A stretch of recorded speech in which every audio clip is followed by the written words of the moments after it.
so sorry for the time that I've been gone.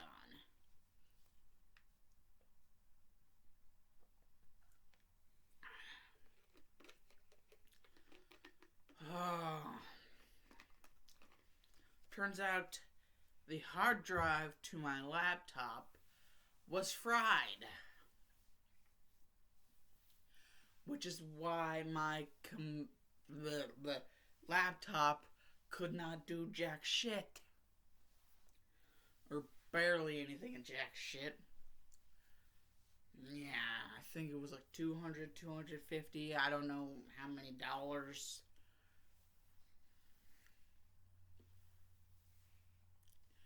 To repair the damn thing. So, yeah. I'm gonna try to take better care of it from now on. So things should be good or better or something, however. Well, basically what I'm trying to say here is I was away for a long while in my eyes. Well, anyways, whenever you can only really play your Switch, which I was playing Minecraft creative mode. Well, I was playing the creative mode of Minecraft.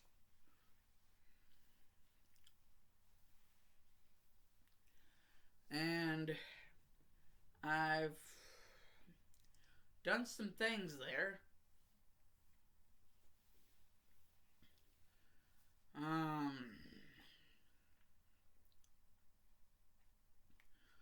Yes, I've indeed done some things.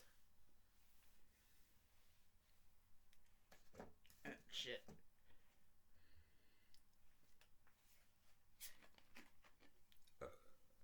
Excuse moi.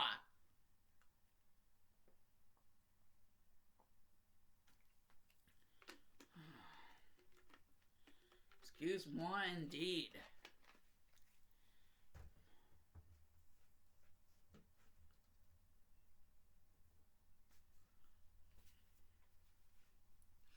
Anyways,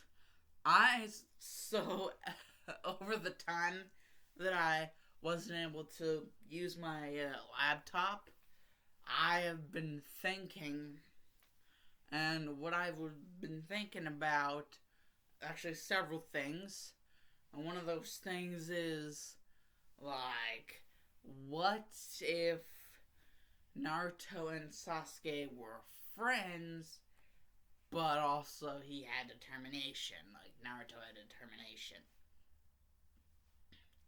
From both Frisk and Chara.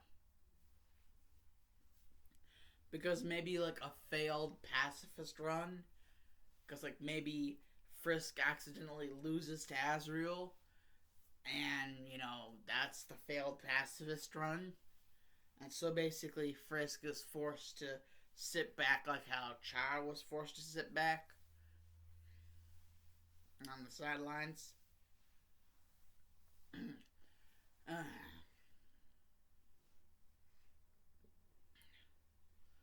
Anyways, I don't really know how I would title this story.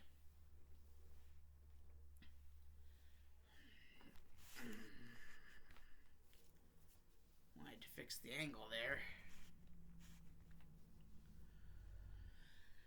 I mean, there are some, like, ways of saying the name of a story that make the name shorter. Like, there's what if Izuku was Ukiyora's reincarnation, and what if Izuku was the reincarnation of Ukiora. And I think you guys, if any of you are smarty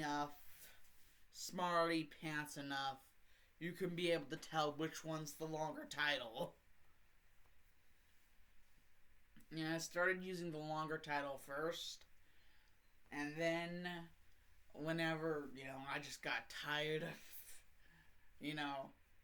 things being the way they were being, I decided that I was going to try to, make a shortened version. And so I ended up coming up with a shortened version, which is, what if Izuku was Ukiura's reincarnation. Yeah, that what if series. Anyways, something else new. I have a brand new freaking desktop image, and it's of Aizen, freaking Grimjow, and Ukiura. And there's like a little Garganta thing in the background. Like they're coming through a Garganta. Excuse moi, indeed again. Ow, my eye. Jesus shit. Oh, frick.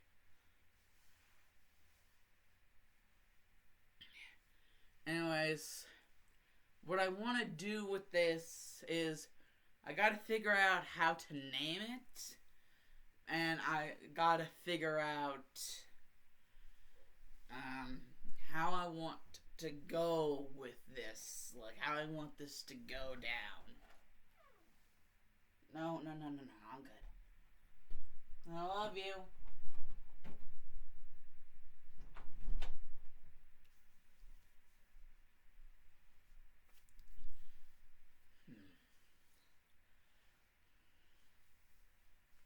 First of all, what should I name this freaking...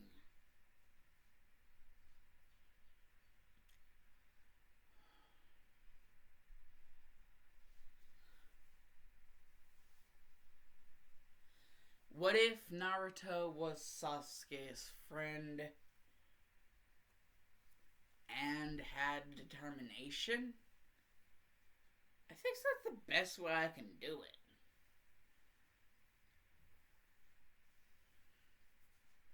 Yes, I think that's the best way I can do it. What if Naruto was Sasuke's friend and had determination?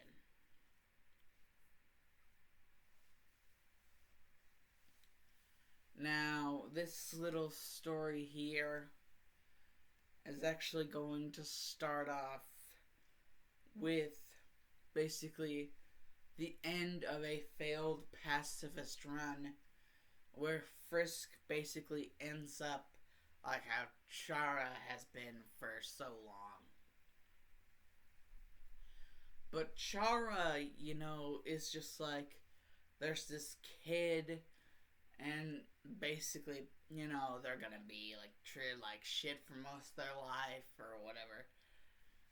And Chara isn't inherently evil. Like, Chara's only evil if you make them evil through the game.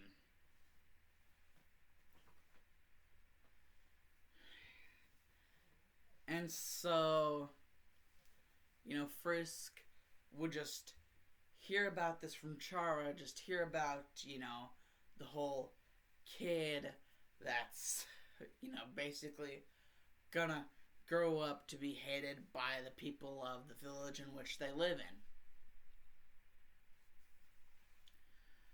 in. The village hidden in the leaves. Konohagakure. Or Konohamurugakure? Is it Konohagakure or Konohagakure?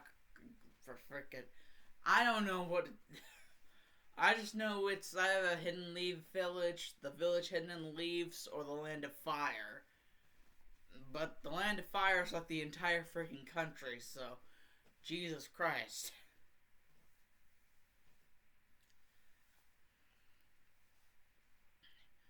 And, well... Chara's like, Frisk are going to be hated by everyone. And so Frisk just goes in as a newly dead, spiritual being.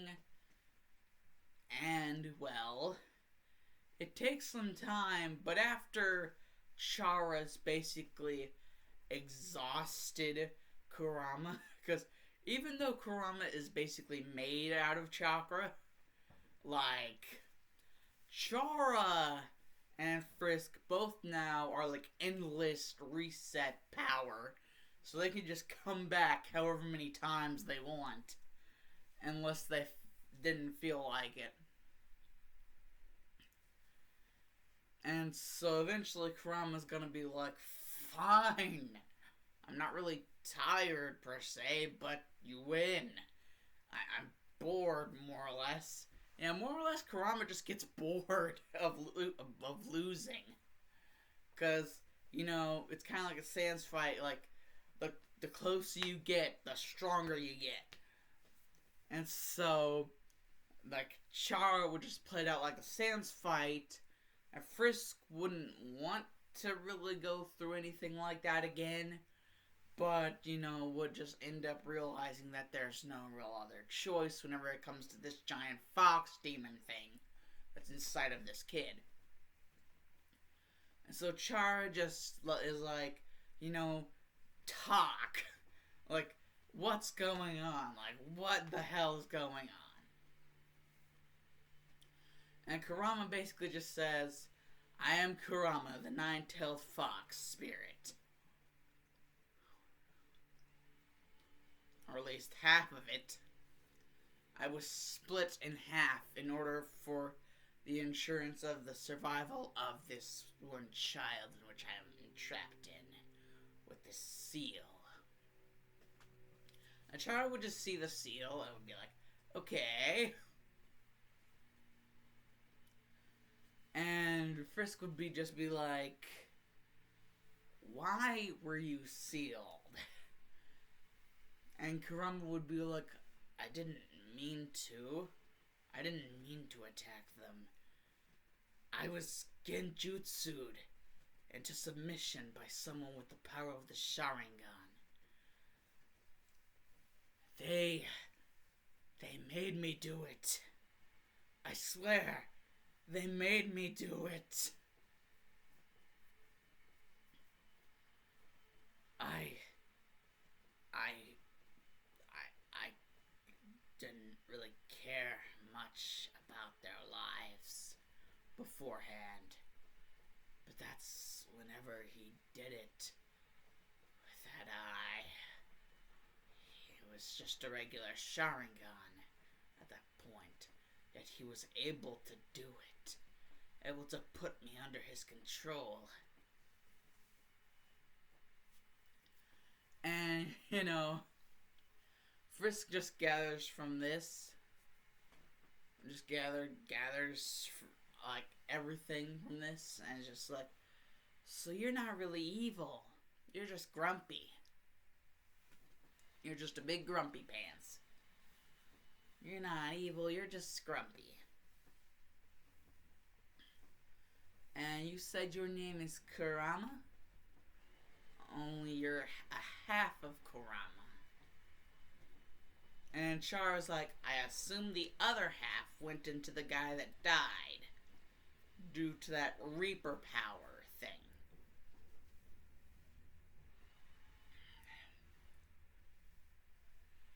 And Kurama's like, yes, the Shinigami did take his life, along with the life of the other half of myself.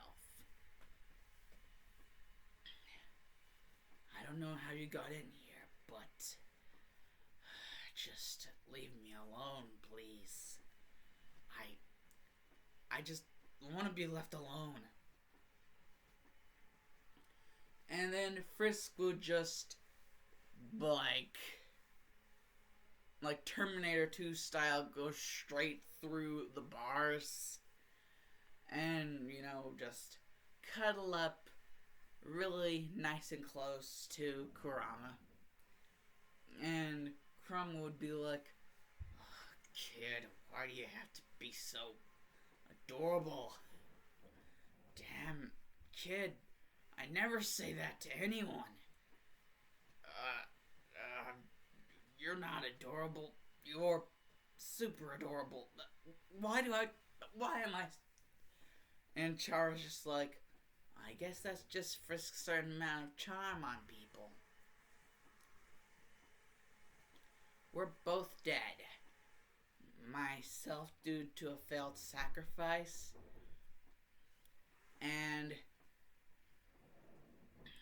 Frisk here due to a failed reset of a pacifist timeline during what looked to be their bleakest hour. In that fight against my brother, Azrael, the king of the prince of monsters, Azrael Dreamer. Or as he called himself, the god of hyperdeath. And Kurama would just be like, God of what? And then, he would just be like, fine, you can live in here, just...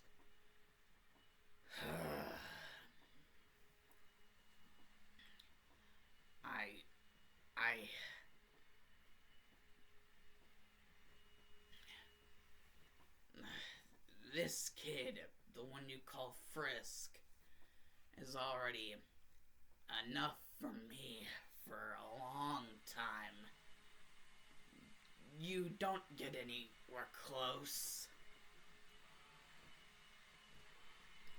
And Chara would just be like, oh, trust me, you don't want me to be anywhere close to you.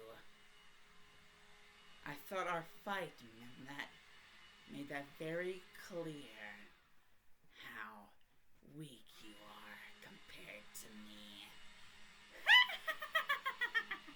me. Doing the laugh. And Frisk would just look at Chara and just be like, no. Like, no. We weren't even trying to kill him. Like, we were just trying to survive. So don't you pull that bullshit on. Like, don't lie to, like, frickin' Kurama. I'm sure Kurama wouldn't like being lied to. And Chara would just be like, well, he won't know that he's being lied to if we keep it from him. And Frisk is just like, that's the problem. I don't want to keep stuff like that from him. He deserves to know whenever you're trying to punk him. So that he can give you the proper punishment. Well, at least he would if he wasn't stuck behind these bars. I see that you've moved farther back now, Chara. You're on the other side, all the way on the other side of the bars. And Kurama's just like, fuck you! And he's like, you're trying to punk me, you little piece of shit. He's like, you tried to punk me, you little piece of shit. And Frisk is just like, hug.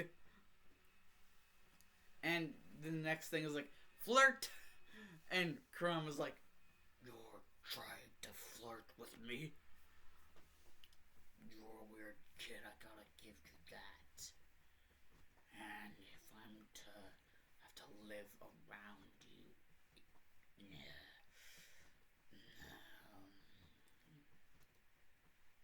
whatever you are, humans...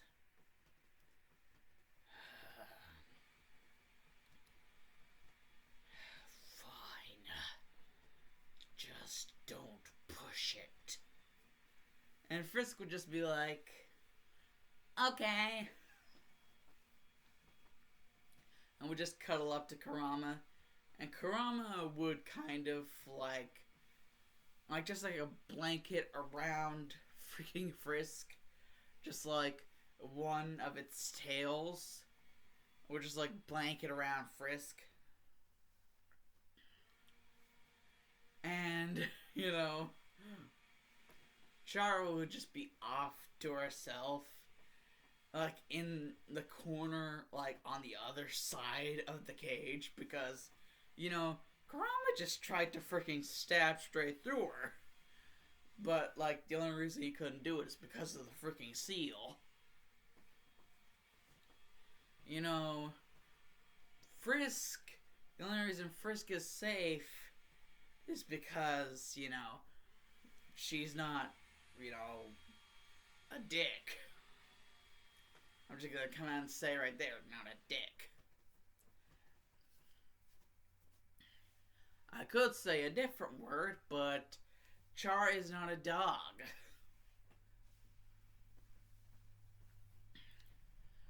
And yeah. Well, as that's going on, it's just been a few years. Naruto's turning around. It's going to be his 8th birthday soon. But Naruto isn't happy because he's looking over his money and he doesn't have enough money to pay for the water, the electricity, the plumbing, AC, heating, none of that. He doesn't have the money to pay for.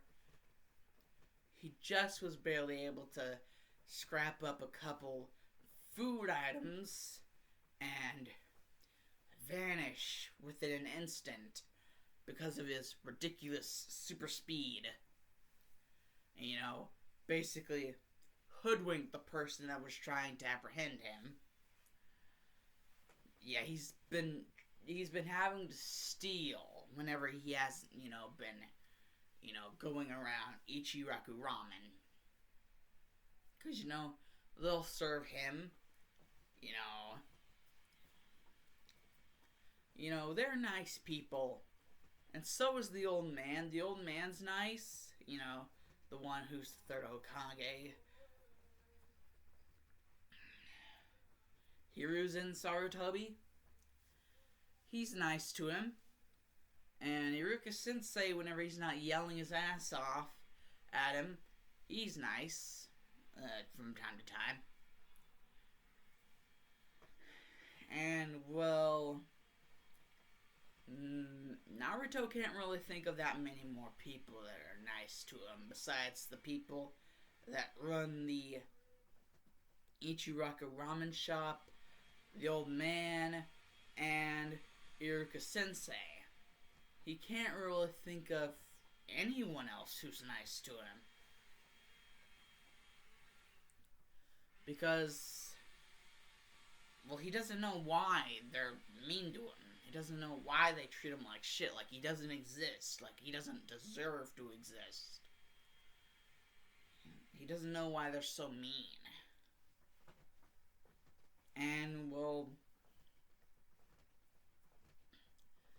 it's just the worst day ever. Like,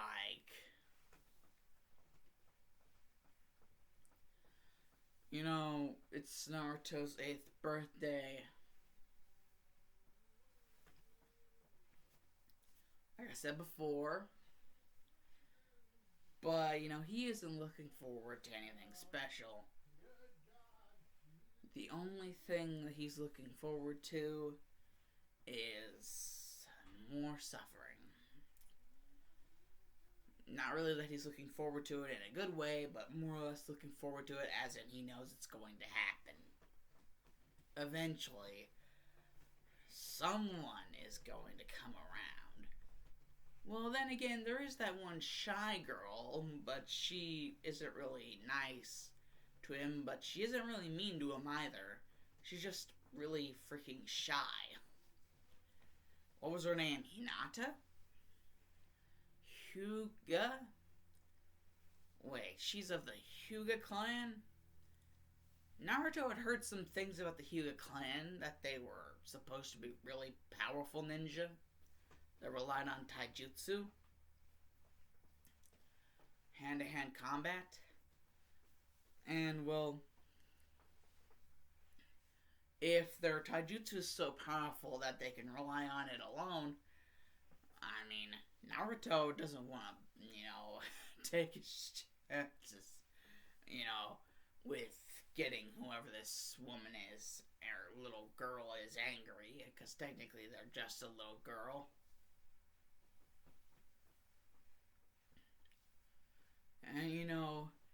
it's just like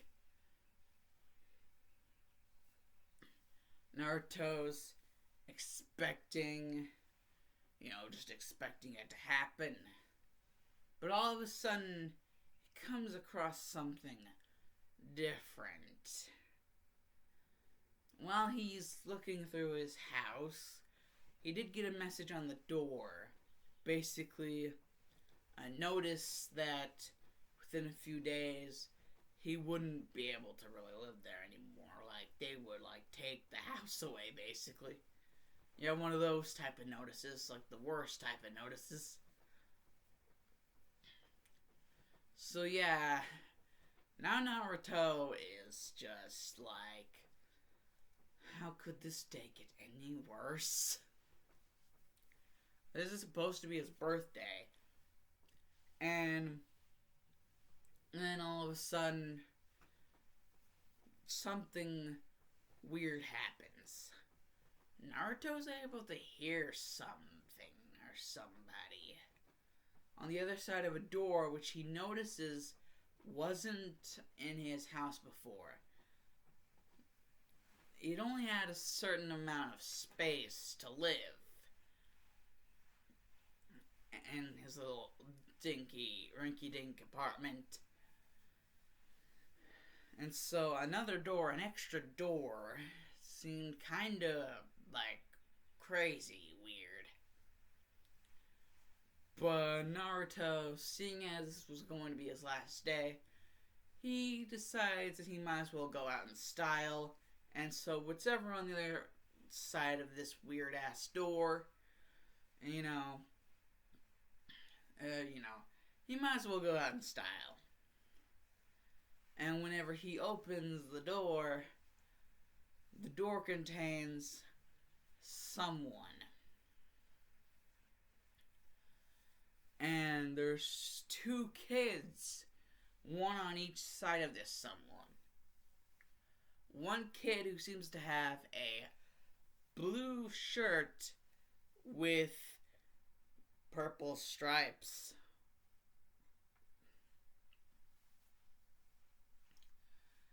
And the other kid seems to have a green shirt with yellow stripes.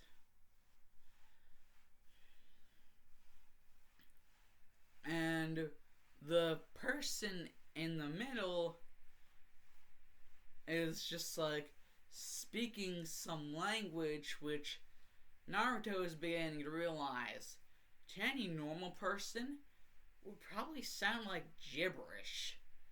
But to him, he can hear both sides clearly. Like the gibberish side and the actual words that this person is trying to say to him. The dude is literally just walking up to Naruto and he's like, "Why, hello there. Dear child, what are you doing here?" And Naruto's just like, this is my house. And the guy's just like, "Oh, so another door appeared. I'm sorry for your troubles." Wait, what? Wait a second. You can understand me? Boy, you can understand me. And, Naruto's beginning to realize, wait, if he's freaking out over the fact that he can understand him, then that means the past few people that he's met that aren't these two humans that are next to him have not been able to understand him if he's reacting in this manner. With the simple fact that Naruto can understand him, what he's saying. And, the guy just calms down and he's like, "Oh, child, you seem very sad." Although, I remember reading through the code, I could sense some things, like a calendar with a date marked, birthday of Naruto Uzumaki. And from what of time I can remember, before I was shattered through it, time and space, from what I can remember, that should be today. You should be happy. After all, you're Naruto Uzumaki, right? I assume that would be you. And Naruto would be like, yeah, I'm Naruto.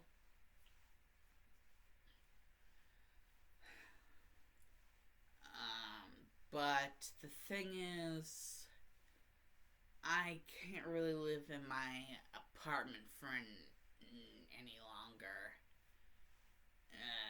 And Naruto would just explain, like, the conditions he's living in. And Gaster would just whisper to Frisk and Chara,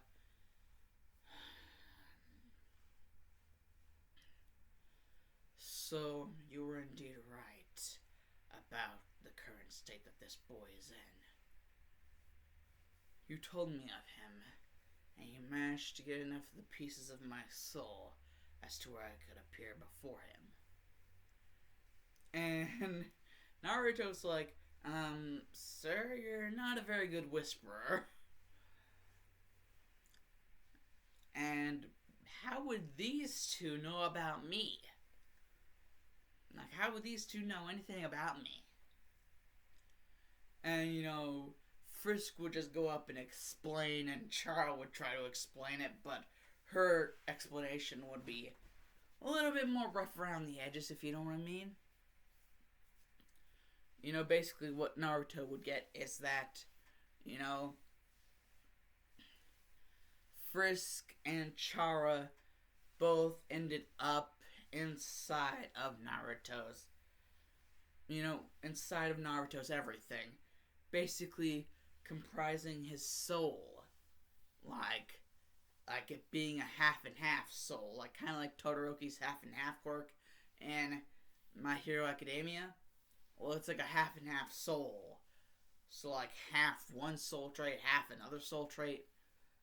And Frisk's soul trait is determination, and Chara's soul trait is also determination, but can be turned into hatred if, certain requirements are met. And that's basically what Frisk and Chara explained to Naruto. That if certain requirements are met, not really being specific on what certain requirements those are, but just saying if certain requirements are met, that the side of his soul that is represented by Chara will turn black into this soul trait of hatred. And Frisk is like, I got the soul trait of determination, and it, considering it consists of the whole thing, like people or things with determination, they can persist. So it's kind of like the most OP soul trait, determination. And so Naruto is just having to come to grips with the fact that he's had two people comprising his freaking soul. And these two people are apparently from a completely, totally different multiverse than him. Because they use magic in their multiverse, and Naruto's whole thing is chakra based. And Gaster's like, well, that is indeed interesting. Chakra. Very interesting. Chara, Frisk, will you two please recede back into his soul? I need to talk with him privately. And they're just fine. And so basically Gaster's just like, when exactly is this going to happen? And Naruto's like, when exactly is what going to owe? The whenever I have to go. And he would just tell Gaster, and Gaster would be like, well then, until then, rest assured, I will take good care of you. And Naruto's like, wait, have me stuck in here? I have a hard enough time keeping up with time as it is. And here it's even worse. And Gaster's like, you seem to not have noticed it. With your first ever interaction with your two pieces of your soul, you have gained a new ability. Let us see what it can do. And like Naruto would just be like, a new ability? Like something that comes from these soul traits? And Gaster's like, yes, magic ability. And, you know, Naruto would be like, okay then. What exactly do I do in order to use it? And Gaster would just explain to him how the whole thing with soul traits and their abilities work. And, well, you know, Naruto would just be like, okay then.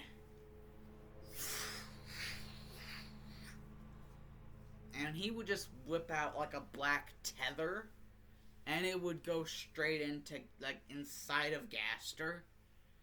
And, like, Naruto would just see a bunch of, like, white pieces, like, starting to connect into Gaster, like, inside of him, like, go inside of him.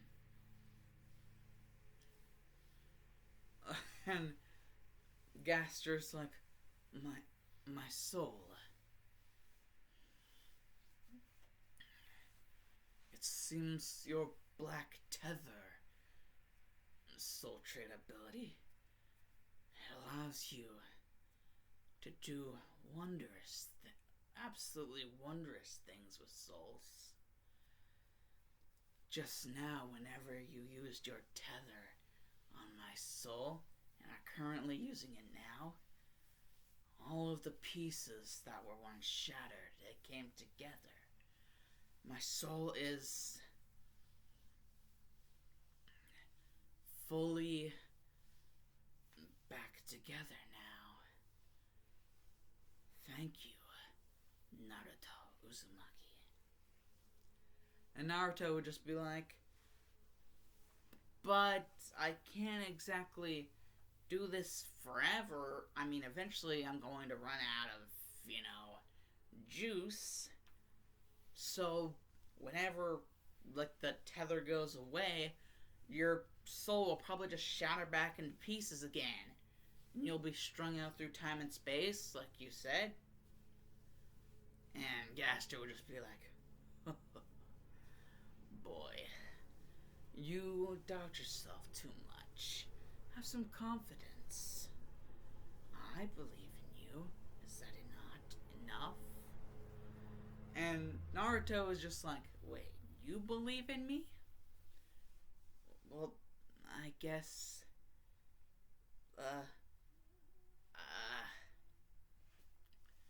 and Gaster would just be like, oh, me and my manners. I did not truly formally introduce myself to you. I am W.D. Gaster. And before you say anything else, the W.D. does indeed stand for Wingdings. That is my name. However, you may call me Gaster, seeing as, unlike how I would like it to be, just like the old days, I can no longer be with son's Sans of Papyrus. Due to the determination experiments, I was strewn out through space and time. And Naruto's like, wait, determination experiments did that to you? Oh. Well, am I going to have... And Gaster's just like, no, not at all. You're a human after all. Humans, determination comes natural to them. However, a monster would need a already strong enough soul in order for the determination to even go in, let alone work. I can't believe I made so many oversights whenever I was doing the experiments. Some raw scientist I turned out to be. And Naruto's like, oh hell no, no way you're beating yourself up. Besides, maybe with this we can do some good. And Gaster's like, oh, you need not worry about that now. Besides, if this is your last day, then I'm going to make it one worthwhile. Worth your while. And Naruto's just like, and how exactly do you plan to do that? And Gaster's just like, well, allow me to show you. And, Gaster would just take off his big black coat, in which he would have a white shirt under. And, he would take his big black coat and he would just wrap it around. And it would have, like, slight fire magic on it.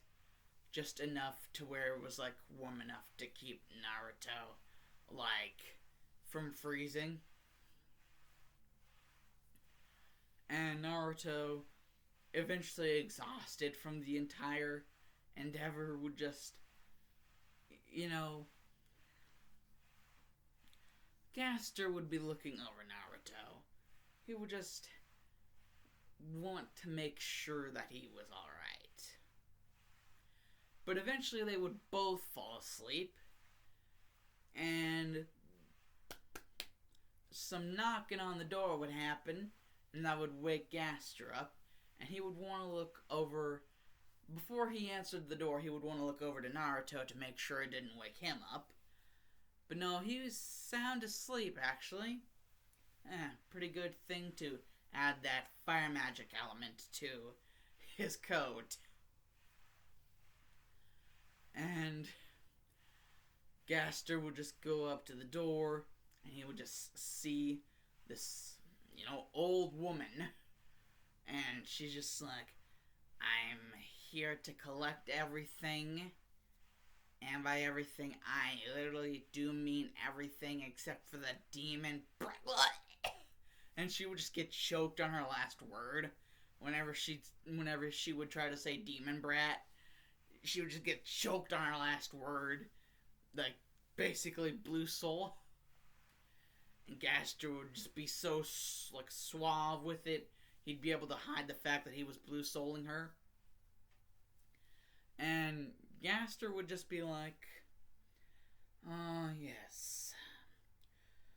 Humans.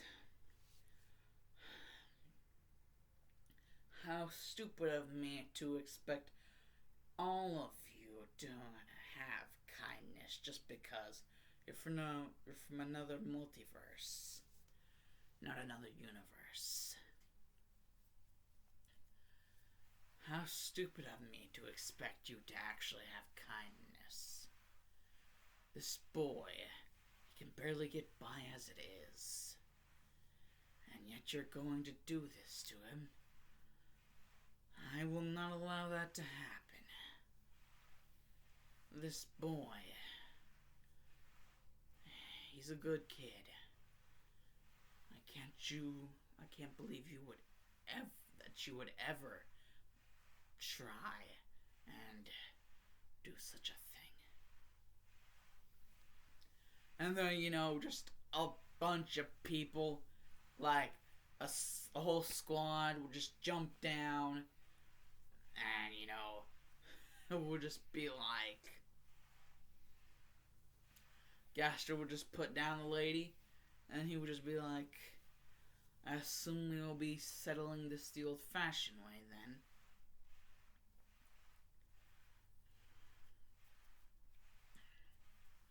then. And then there would be the freaking Hokage, Hiruzen Sarutobi, the third Hokage, and he would just be there, and he's like, who are... gotta get my Hiruzen voice on. Who are you? And Gaster would just be like, oh, no one's special, just someone trying to keep this boy here from dying. And, basically, Hiruzen would be just like, if you wish to continue to do so, we must settle this in some sort of form or fashion. Out of the kindness of my heart, I will allow you to do this. To settle this.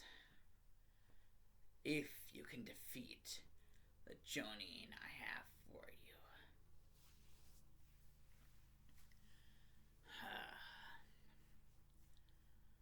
They are Kurenai.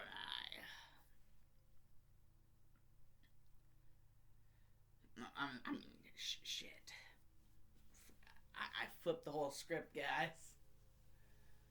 They are Kakashi, Kurenai,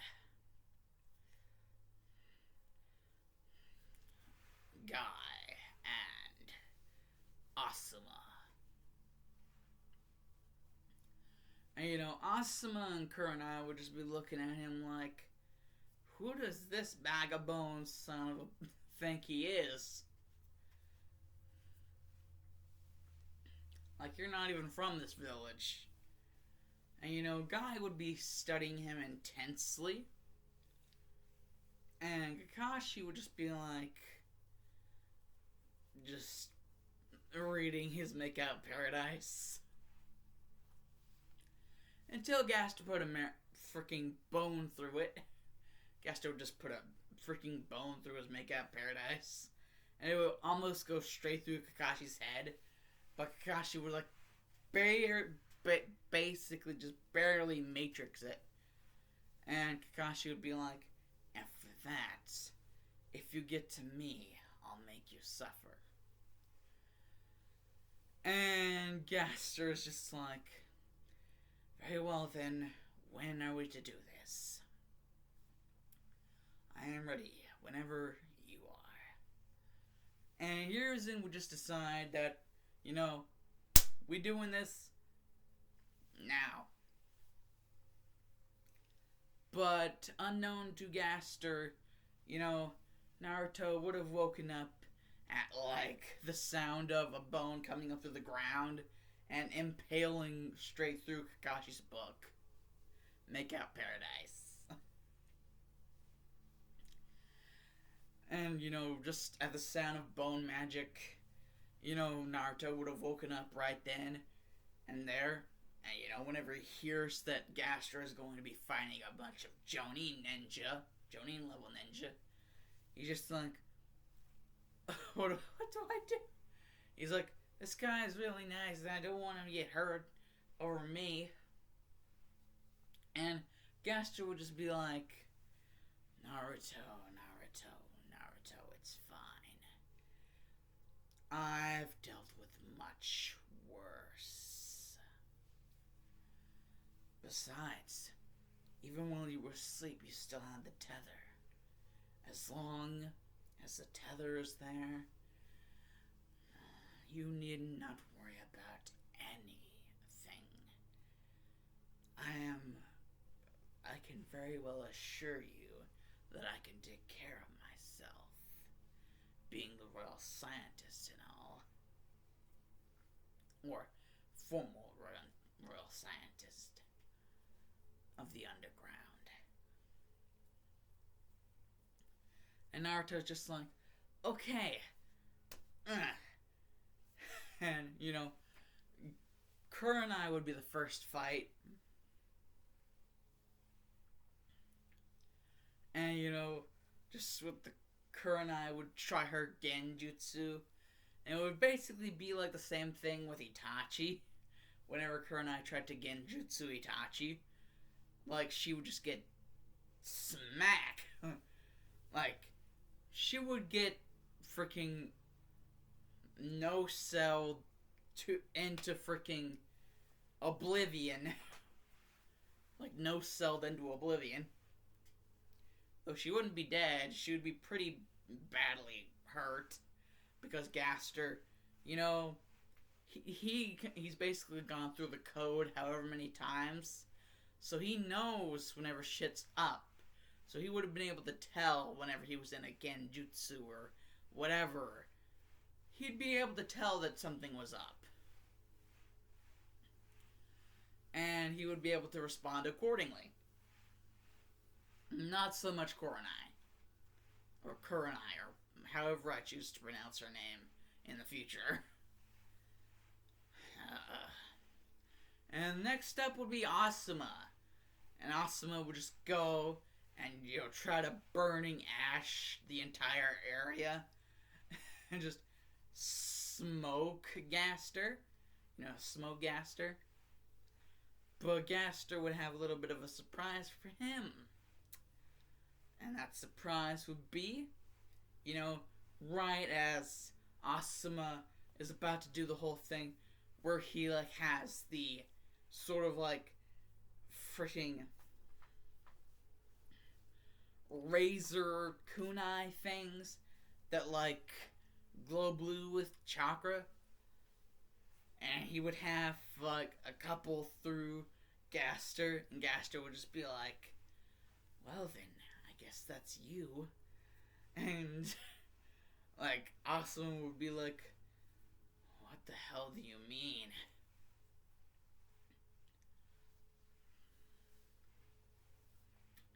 And Gaster would just be like, what do I mean?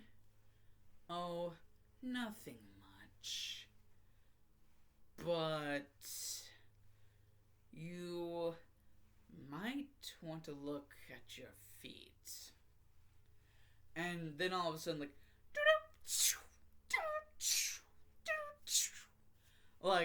a bunch of freaking exclamation point things would pop up, and a bunch of bones would come through the ground, causing Asuma to have to loosen his grip on the blades things. And Gaster would just use his blue soul power to take out the freaking things.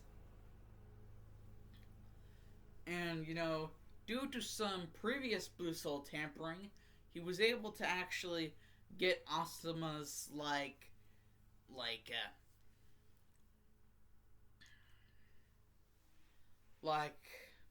I guess you could say his aim.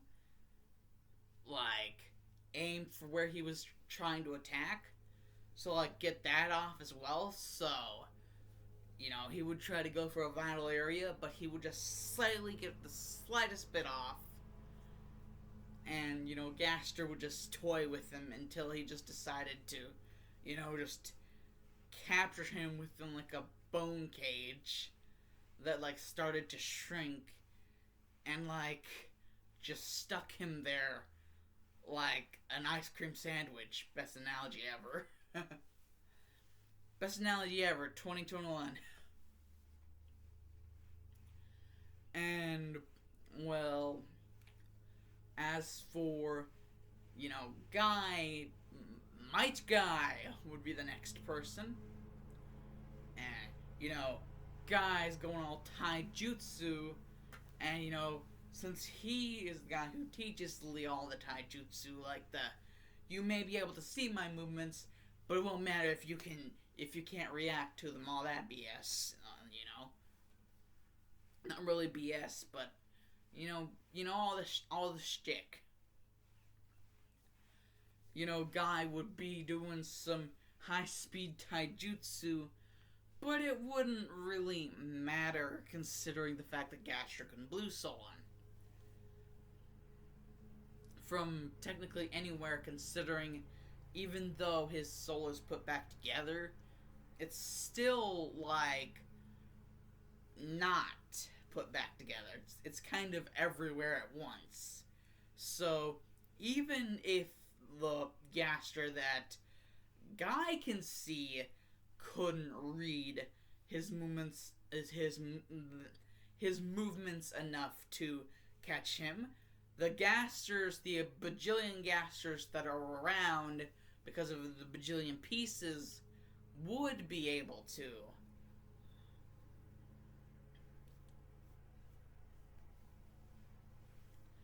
And so, seeing as there's so many of them, and there's so many, and Guy can't see them because they're just like, projections of the shattered pieces of the soul brought together that Gaster can create and allow them the ability to also be able to blue soul.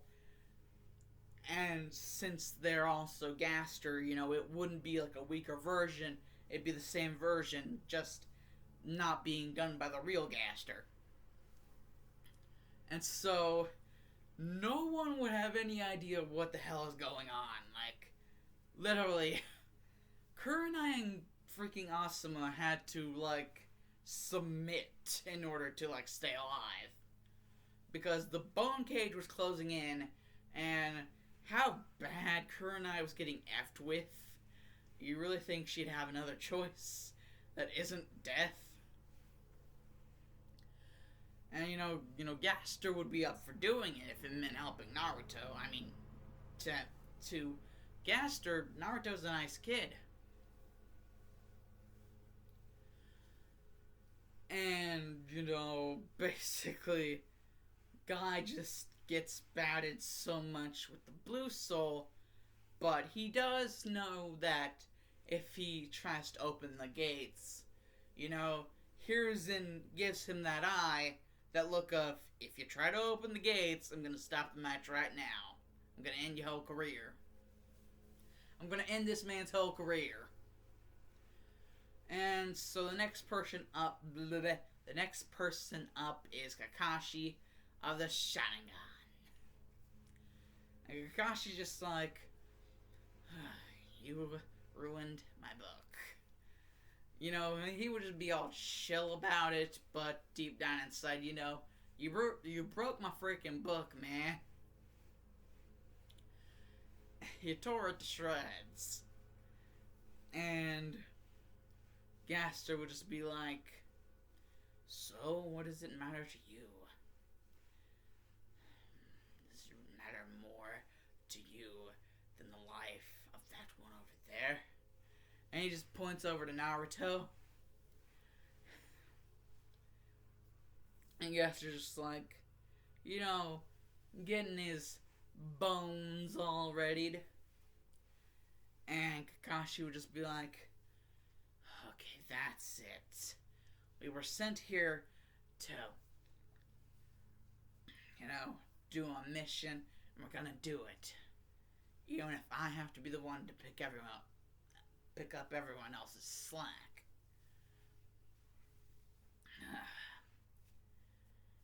And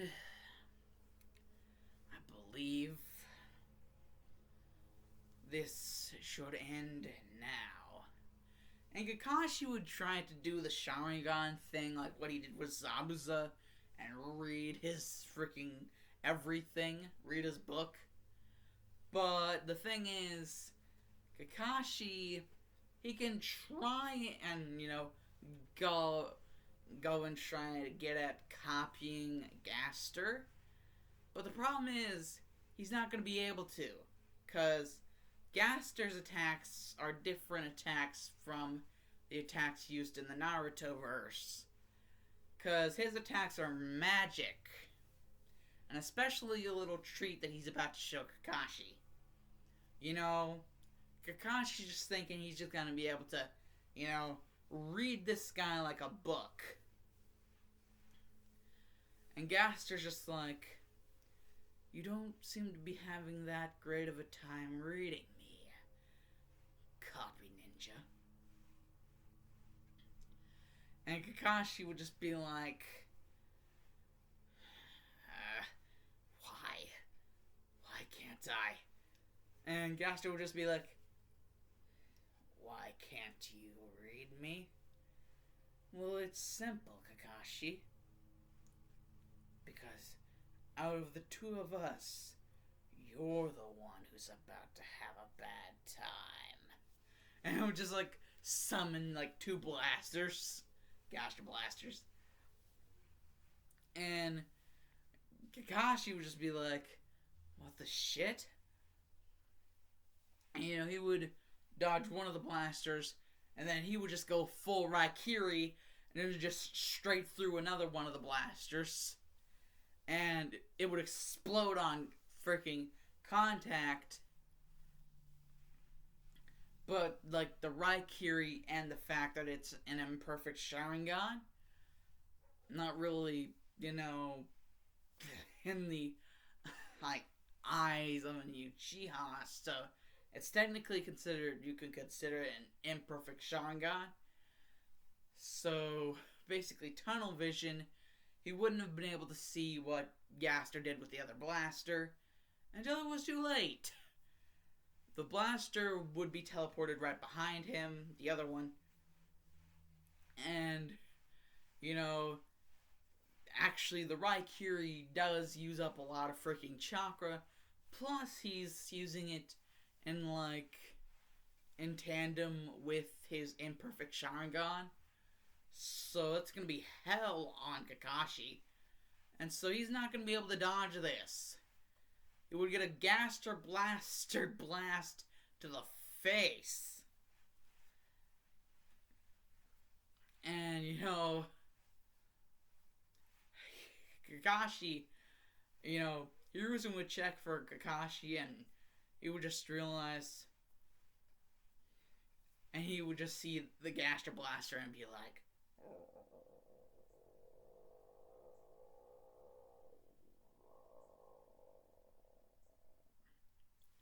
it would just be growling at him, and Hiruzen would just be like, he's merely unconscious.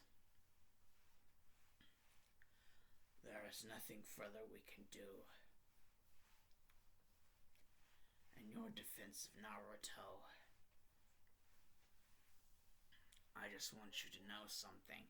And he just leans in to whisper, I am very grateful.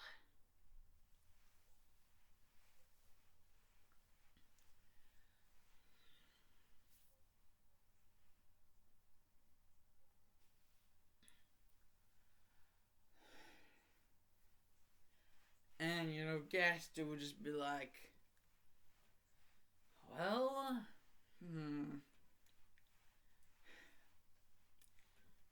Gaster, Naruto would just come straight outside, and he would, like, hug him, like, go for hug.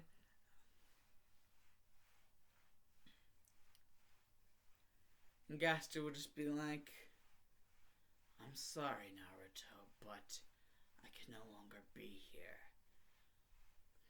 I have extended my reach far longer than I should ever have even tried to.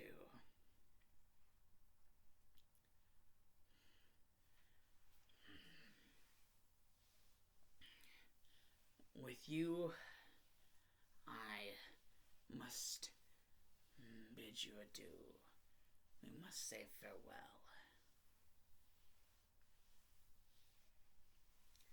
And Gaster would just turn into dust that would just disappear out of nowhere like in a gust of wind. And, just the fact that killed him right there, being in, like, a different multiverse for so long. And Naruto's like, he's the one who basically kept him there, so now Naruto feels bad because he feels like he murdered someone who was nice to him. Like, he feels like a murderer. A bad person. Just an overall scumbag. And Hiruzen is like trying to help Naruto, like, he's like, you're not a bad person, Naruto. And Naruto's like, well, tell that to Gaster. Or at least whatever could be left of him still here.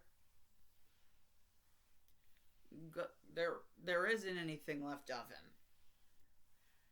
And Hiruzen is like, Naruto, I want you to know just how wrong you are. And then he would just lay something out. It would just be like a little book.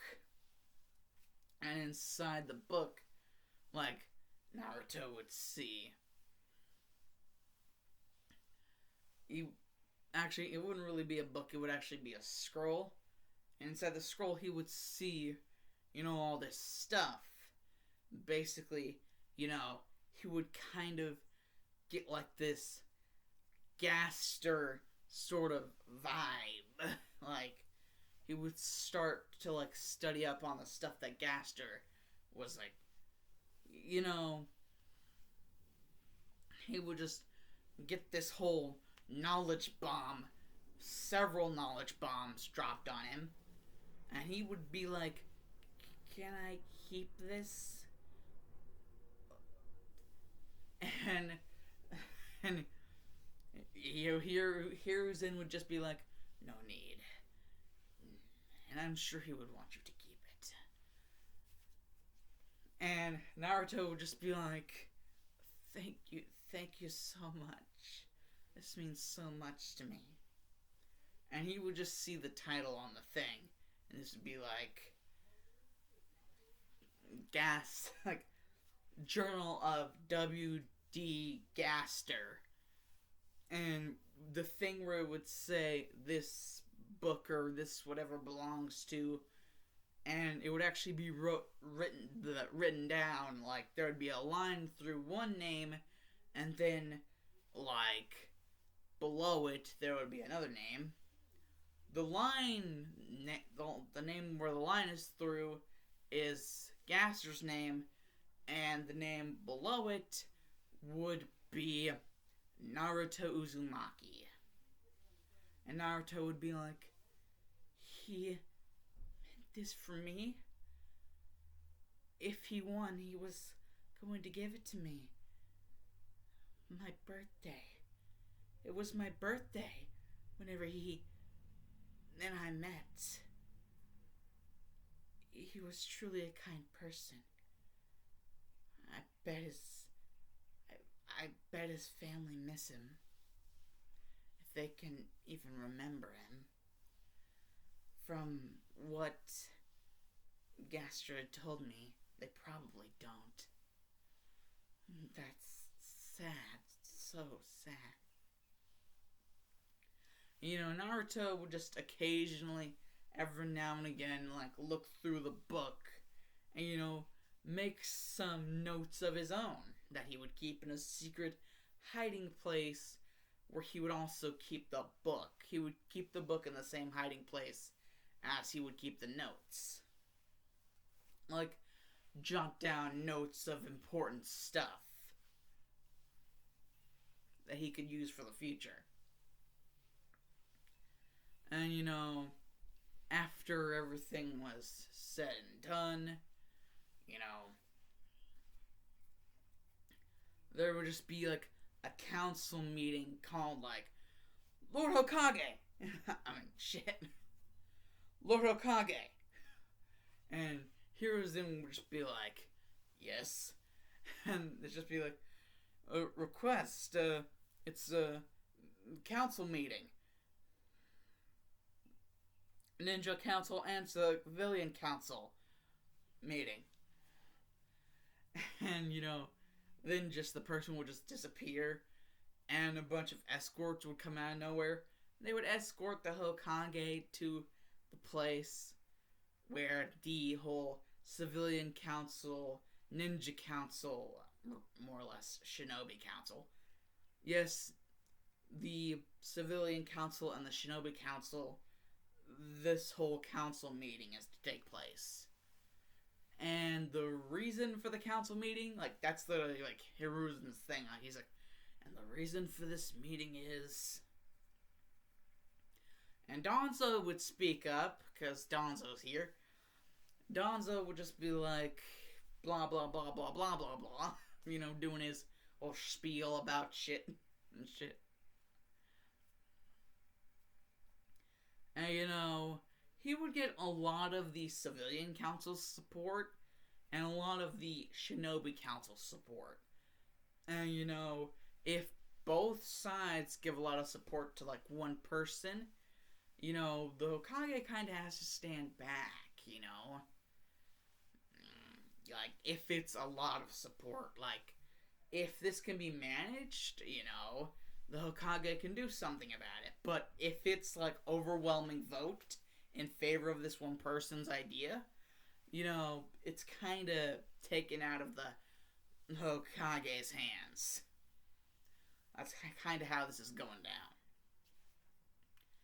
And the whole idea, it's basically... What Donzo's doing right here is lying to Hiruzen. And he's lying to a bunch of people because, you know, he's just like... You know, there was a previous council meeting in the past that basically stated that Donzo couldn't be anywhere near Naruto or Sasuke. Since, you know, the whole Uchiha massacre and the whole thing with Naruto being the village's Jinchuriki. So those two people were no-goes. That the original, like, freaking civilian council, shinobi council meeting, that original meeting was basically Hiruzen telling Donzo, you go anywhere near these two children and you are going to be the one getting your right off. Like a sawed off a good mate. Like a sawed off a good mate of gin. And, you know, this second meeting basically overriding the first due to Donzo's way with words. Well, more or less to allow him to get closer to Naruto. You know, he's not really thinking too much. Maybe he'll try to pry up for a future meeting for something to do about Itachi's younger brother, Sasuke. But for now, he's focused on his, you know, setting things straight with the Jinchuriki of the village. And so, basically, you know, Naruto's out one night, and he's going to, you know, he made his own little area out in the middle of the forest, the woods, whatever you call it, to, like, pay respects to Gaster. He made his own little funeral area. And so he's just taking a walk, you know, about to go there, whenever he gets sneak attacked, basically jumped by some random mofo. And then we figure out whenever, like, the random mofo wearing a freaking Anbu mask,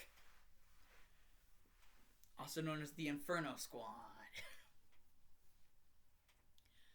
I've been watching myself a lot of Naruto lately. Anyways, actually, the Inferno Squad are the Tracker Ninja. No, freaking whatever.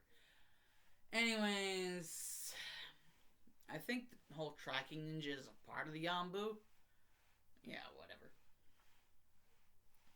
Basically, you know, Donzo would, like, kind of just subdue and gag Naruto and, you know, take him to an important area, like a little secret hiding place where he can just go to town and just beat the ever-living shit out of Naruto. Like, beat the ever-living shit out of him. And so, basically, Naruto's, like, bones for, like, his legs and his arms are broken. His spine, like, is stabbed into several times. And, like, his back is kind of broken. And several other areas of his body are stabbed into.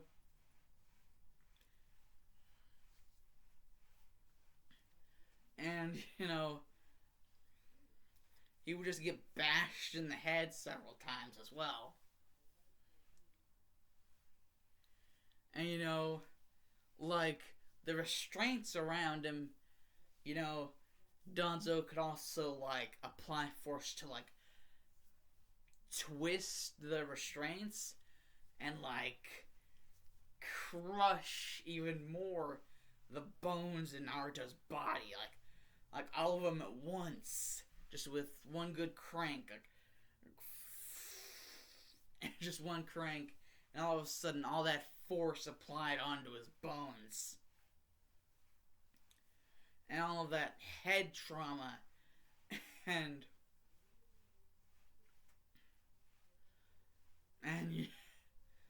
basically, Danzo would just leave the area. But the thing about the whole leaving the area thing, he didn't really see the need to lock any of the closed doors. Danzo would be confident that nobody would come looking out here. And, well,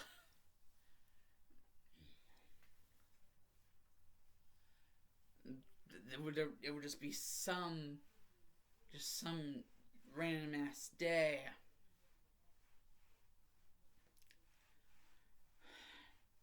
Like, there would be 3 little targets, and then all of a sudden, all of them would hit the middle mark. Shuriken, kunai. And then all of a sudden there would be huffing and puffing.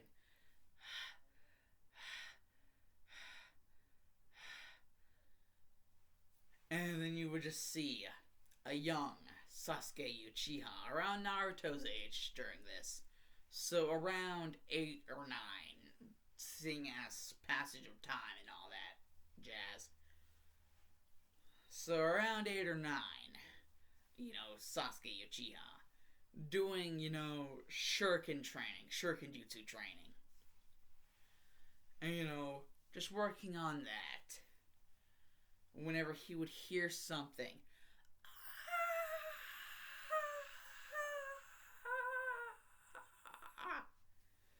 And Sasuke would just hear that, and it would just be like, what the?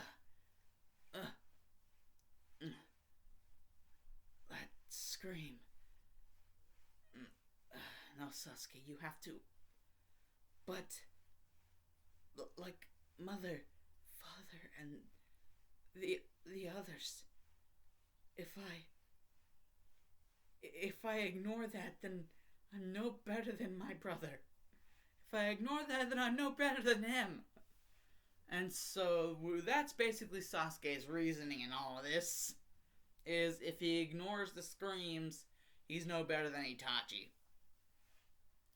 Like, there could be someone in serious need of serious help. And there is, but, And so basically, Danzo's taking a different route. That's why he... Danzo route!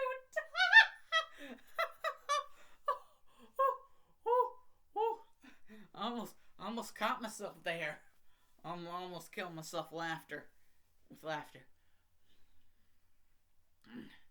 Anyways, they're going different routes. so they don't meet up with each other. There's no confrontation. And so Sasuke is pretty much in the clear. Danzo hasn't, sent out his other degree of, like, being able to be in contact with, you know, Sasuke, being able to be around him. Because, like, with the first thing, nobody suspected anything that has to do with, like, Naruto being around Danzo. Nobody would suspect anything, and even if they did, they wouldn't give a shit because it's Naruto. I mean, at this point, everyone still hates him. And, it's just. Well, mostly everyone. At this point, it's just like. Sasuke goes barreling towards the noise, and he just stops at this old, like, rundown shed type building, and he just creaks his way in, and he would just hear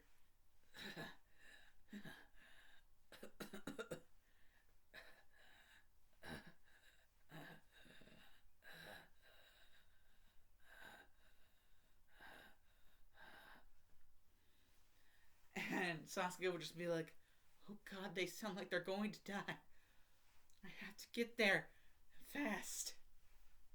And good thing for Sasuke, because it was just right out the other side of the door was the room where Naruto was in. That's probably why he could hear it so well, because there's not much insulation, so really, I mean, you could probably hear anything in that room. And so, Naruto basically gasping at his last breaths. It was probably a dead giveaway. And basically, Sasuke would just roundhouse kick the doors open, and like it's a double door thing. Not Dumbledore, double door. Not freaking Harry Potter. The universe is infinite, but this battle is finished. Zing! Anyways, Sasuke will just see, tied up with, like, heavy restraints that are just cutting off the circulation, all the blood. And, the bones don't even look like they're in the right place, or hell, even if they were anywhere close to the right place, they're broken AF.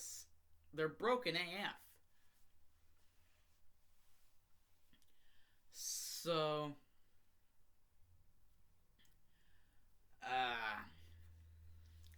and he can just see, like, head trauma, just bleeding everywhere, just like multiple stab wounds and slicing, and just this guy, if Sasuke doesn't do something, he is going to die. So Sasuke, does his handiwork, gets all the straps untied, and basically as soon as this happens, Naruto falls on Sasuke. And Sasuke is barely just able to get himself up with Naruto over his shoulders. This time, Sasuke's thinking he has to be stealthy because, if they see this, people are gonna think some shit. Like, Uchihas again. Like, they're gonna think some shady shit. So, yeah, Sasuke's having to be a little bit more stealthy on his return home. And so, Sasuke would just do everything in his power to just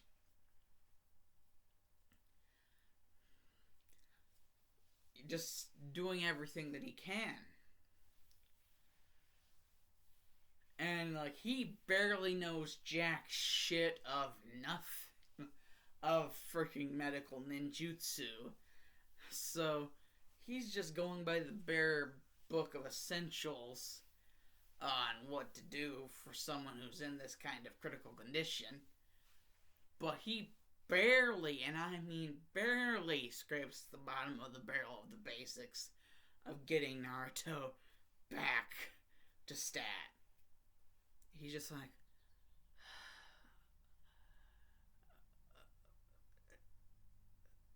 where am I? This isn't my house. And then Naruto remembers being told something by Danzo before he left. That it's best not to try to convince anyone that Danzo did what he did. You know, not to say anything about it in general because, you know, think about this logically, Naruto. This is basically what he's saying to Naruto. He's like, think about this logically. Everyone hates you, so why would they stand up for you? So, you can try and blame me, but it's not like anybody's going to believe you, and you might actually get yourself into even worse trouble. Hell, you might actually get yourself on death row, or even worse, prison, where you're going to have to live out the rest of your days in a cage. Like a caged animal. The caged animal that you are. Nine-tailed fox. That's basically most of what the last that he remembers from, like, his experience with Danzo. Basically just being told, like, dude, don't even bother. They're not going to believe you. None of them are going to believe you. Well, Hiruzen might, but, you know, if it's a unanimous vote for both the civilian and the Shinobi Council, if it's a unanimous vote for both councils, really, what power does the Hokage have over that kind of, you know, really, what do you think, who do you think you have? You have no allies, Naruto. So, just stay complacent and, well, that's all I can really tell you as advice. Besides, why would I want to give you advice? You're a monster. You're a beast, an animal.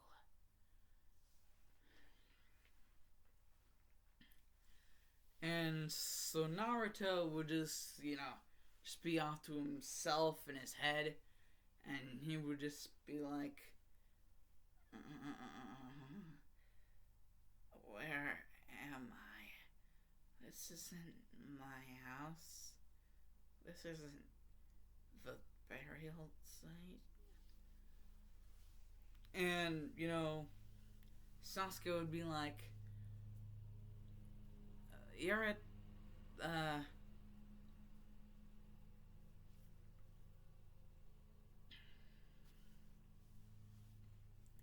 where you're at, I had to, do some improvising. It wasn't too far from the Uchiha compound where I dropped you off.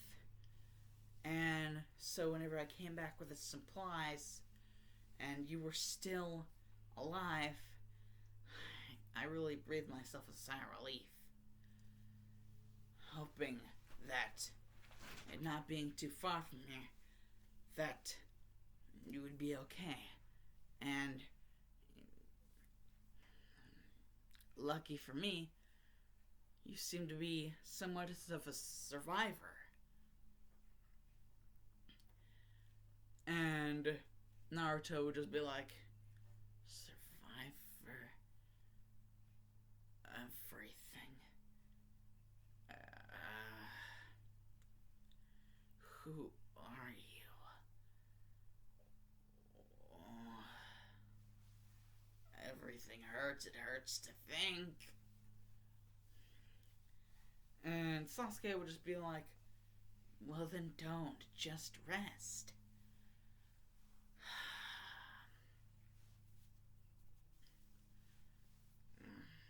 don't know how you got like this, but we have to do something about it. I mean, it's not like all of those wounds could have been from some sort of wild animal. No, it just seems too indifferent to be something like that. Someone must have some sort of vendetta against you. Must really want to hurt you. And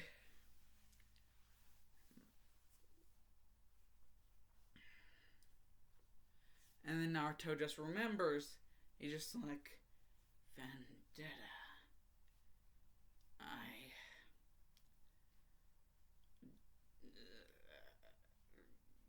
You. And Sasuke would just be like, oh, yeah, terrible manners. Sorry about that. My name is Sasuke Uchiha. And Naruto would just be like, Sasuke Uchiha. Do you know anyone by the name of Danzo? And Sasuke is just like, my brother and him were never good friends.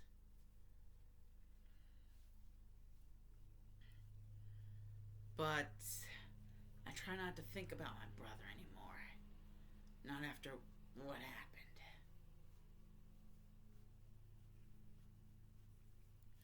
And Naruto's just like, what?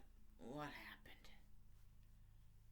And, Sasuke doesn't want to tell him, but Naruto's continuing to pry even though it's hurting its head. His head.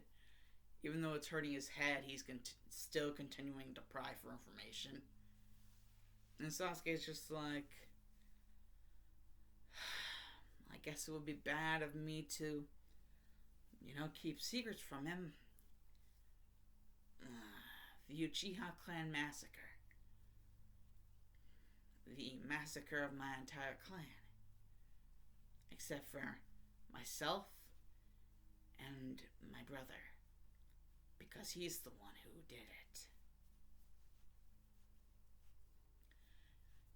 Even mother and father, even they weren't safe. And Naruto would just be like, so he's no better than Danzo. Funny, I would think them both being dirtbags, that they would get along a little bit better. Seems not, though. And Sasuke would just be like, this Danzo guy, he really had it out for you. He tried to kill you, and you're not going to do anything about it? At least you haven't said anything about any plans. And Naruto's just like, that's because of what he told me before I passed out.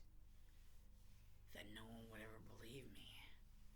And that I don't have that many friends, if any friends at all, to actually support or back up my claims at all. And he's right. I'm alone. This world hates me. And I don't even know why. And Sasuke is just like, wait. There are people that are mean to you, and you don't know why? And Sasuke is just like, who are these people? And Naruto's like, and why are you wanting to know? And Sasuke's like, so I can bring them to justice for hurting you. And Naruto's just like, very funny. And Sasuke's just like, I'm not joking. And Naruto's just like, must be pretty stupid. You trying to back up me? Don't worry about it. I'm perfectly fine. And Sasuke just brings up a mirror and he's like, you don't look fine to me. If Danzo did that to you, and you act like you're used to this, what do those people that hate you so much, what do they do to you that made you used to this? Made you used to getting hurt that bad?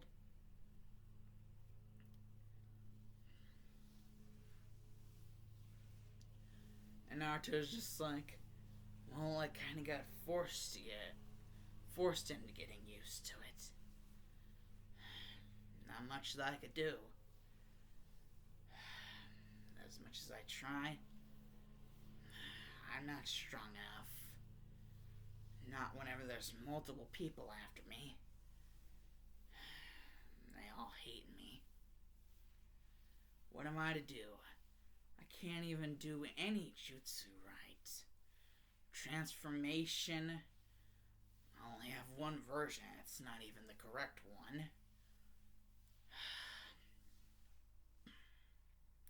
Substitution, bleh. And don't even get me started on the damn clone jutsu. That damn thing. And Sasuke would just be like, well then, it's settled. Naruto, have you ever heard of the term brothers by bond? Or brothers in a bond of sorts? Instead of brothers by blood? And Naruto would just be like, wait, a brother by a bond, as in a brother, a family of yours in a way that isn't necessarily connected by blood. And you still treat each other like family because you feel that way about each other.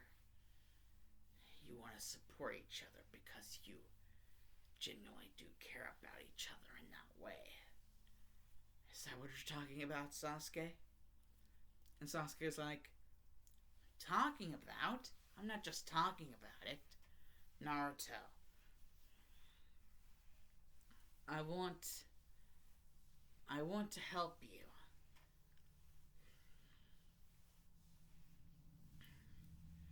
And I think the best way we can get to doing it is, well, first, can I ask you something?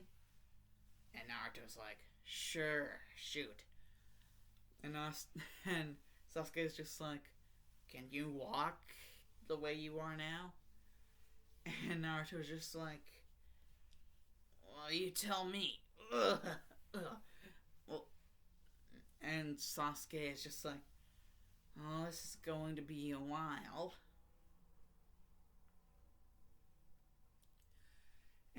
And Naruto and Sasuke, they would just, like, Sasuke would just point in the direction, and Naruto would kind of, like, hobble over, like, kind of, like,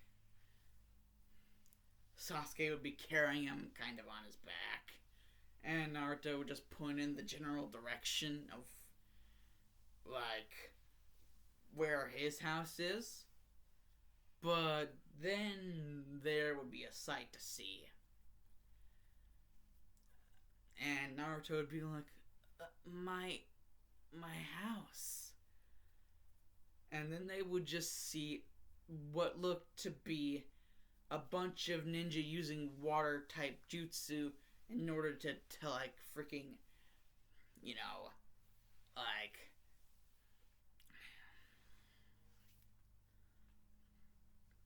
get rid of a fire on a burning building. And the building wasn't actually a building, it was a house. A burning house. Like, put out the fire using water jutsu to put out the fire. But they weren't really being all that successful. Until some people with wind jutsu kind of came in to, like, prop up the water and, like, make it pressurized. And, but by the time that happened, like, the jutsu more or less tore up the house even more than it already was by the fire. So, yeah.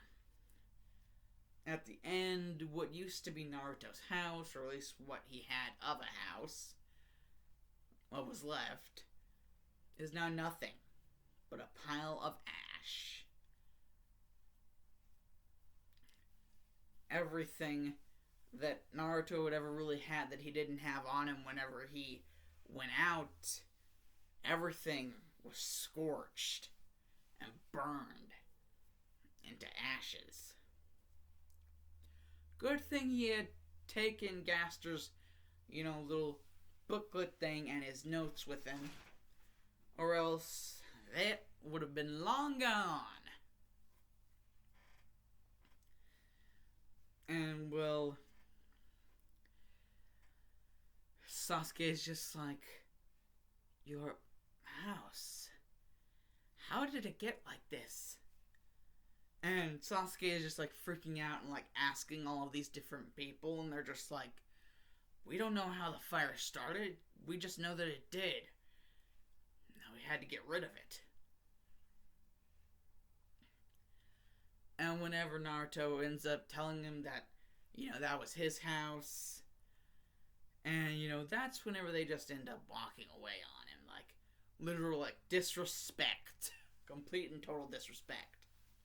Like, oh, that was your house. Yeah, screw you. And, Sasuke's like, you don't have anywhere to go. Naruto. And basically Sasuke's like, Naruto. And Naruto's just like, yeah, Sasuke, what? That's not true. You have somewhere to go.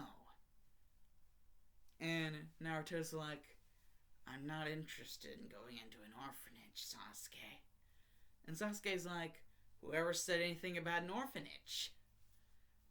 You are aware that the Uchiha clan does indeed have a compound, right? The Uchiha clan, the compound of the Uchiha clan? And Naruto's like, he's just kind of awestruck because this person is basically the ultimate act of kindness. They saw that his house was basically burnt to nothing. Like a fire that no one has any idea who started it or when it was started. And, knowing that Naruto doesn't have anywhere to go except for an orphanage, and Naruto already said he didn't really plan on going to an orphanage. Knowing that, Sasuke did the ultimate act of kindness and willingly offered for Naruto to be able to stay. And that's why, and Naruto just, it clicks in his head. It clicks in his mind hole. That's why I mentioned brothers in bond. It was going to be like they were brothers. Because they were going to live in the same house with each other. Basically same living space. They would have different rooms, of course, but, Naruto would basically take up what was once Itachi's room, and, the room of Mikoto and Fugaku, their room is basically, like, Sasuke and Naruto both at the same time. They kind of come up with this idea to, like, put a sign, like, on the door to Mikoto and Fugaku's room, what used to be their room, just put a sign that says room and maintenance. Kind of like what happened with Asgore and Toriel. So there's just like 3 rooms. A room in maintenance, and 2 rooms that are like rooms for the actual people there. And Sasuke's like, this is gonna be great. And Naruto's just awestruck, and Sasuke's like, Naruto, are you okay?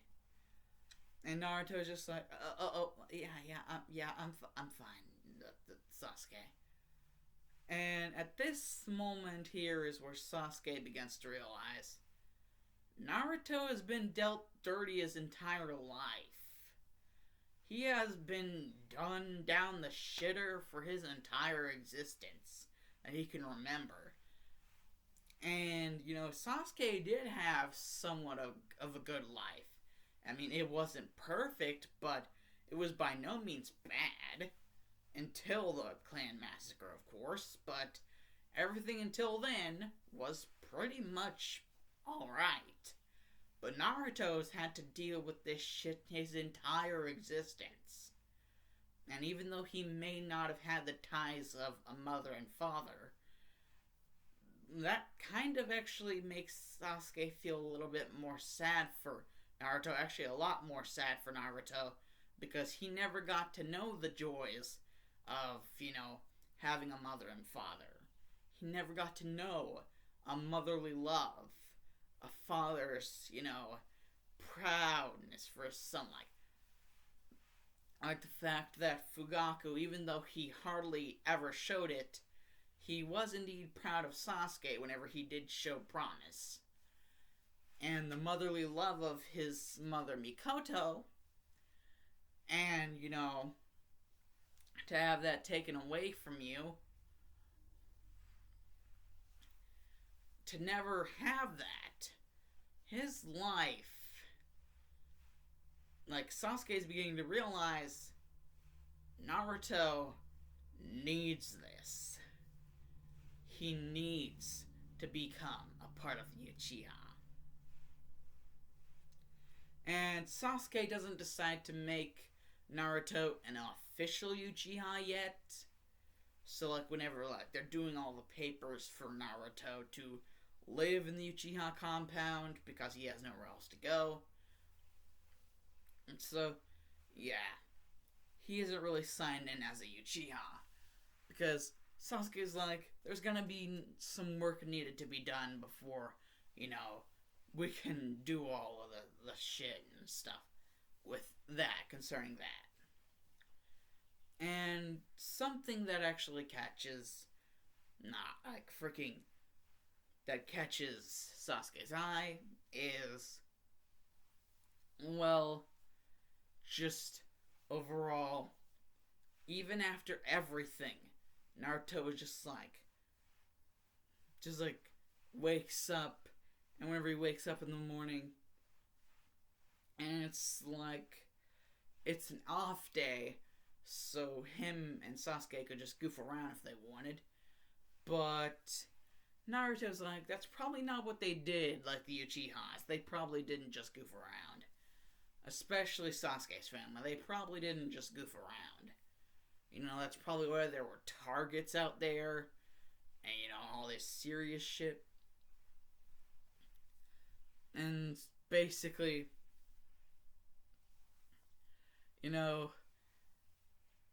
Naruto's like, okay, so what did you and your family do for training before that bad thing happened? And Sasuke's just like, Naruto, if you're wanting to know what we did for training, well, first of all, you don't have a Sharingan, so how good do you think you would be at applying Shuriken as a jutsu, also known as the Shadow Shuriken Jutsu? And Naruto's just like, oh boy. And, Naruto's just like, don't you remember what I said? I'm not good at that. I'm not good at any of this basic shit. Well, he's just like, I can do my own special transformations. You know, if I wanted to, but most of the time it's just sexy jutsu. And, well, with substitution, I'm not terrible. I'm actually decent. But the clone jutsu is where my ropes end. And Sasuke is like, then we're going to work on that before anything else. Clone jutsu training. And Naruto's like, oh, golly. And eventually Sasuke begins to realize something is wrong. Something about the way Naruto's chakra works is not fit for the clone jutsu. Maybe a different version? He had heard about a certain secret jutsu, like a secret technique, a very powerful secret technique, the multi-shadow clone jutsu.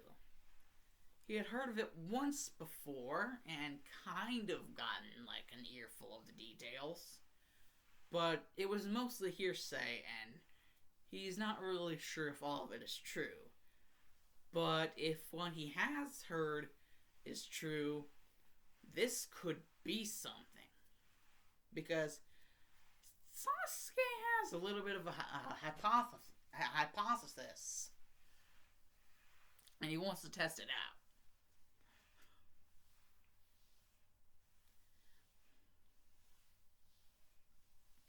He wants to test his hypothesis out. And so he gets Naruto, and, you know, whenever Naruto's, you know, back and rested and relaxed, and he's just like, Naruto, remember how, like, the clone training, like, chakra control and, like, certain things, certain way? And Naruto's like, yeah? You don't have to rub my failures in my face, Sasuke. I already know how bad I am at the clone jutsu. And Sasuke's like, no way. Actually, I want you to try and do the opposite of that one certain element of the clone jutsu. You know, the exact opposite.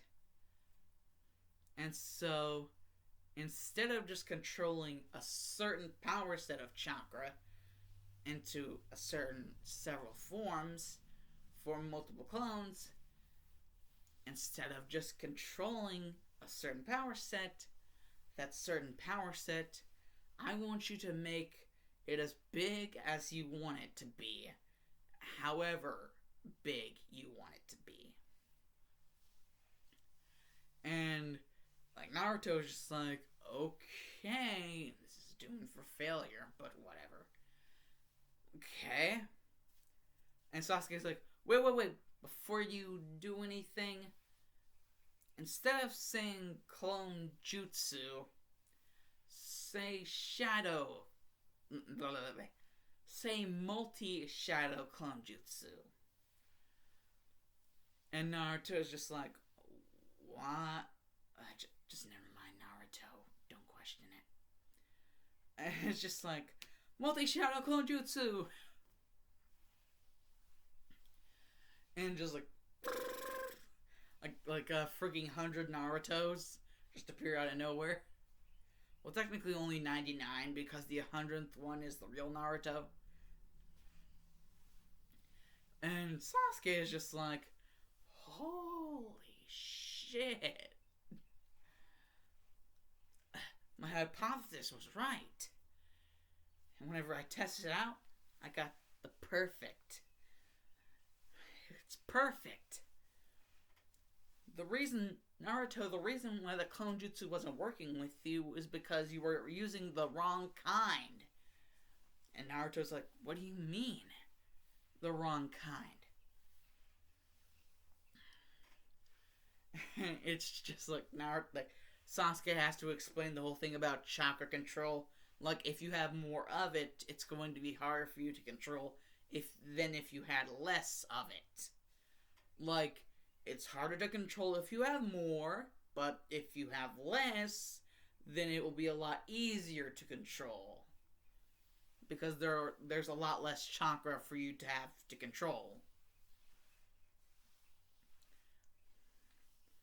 And so by just letting it all out in that one form and just bursting it all out, like, without any like restriction, like main restrictions, and just going at it his way, he was able to actually successfully pull off not just a regular clone jutsu, but freaking 99 shadow clones. And so, like,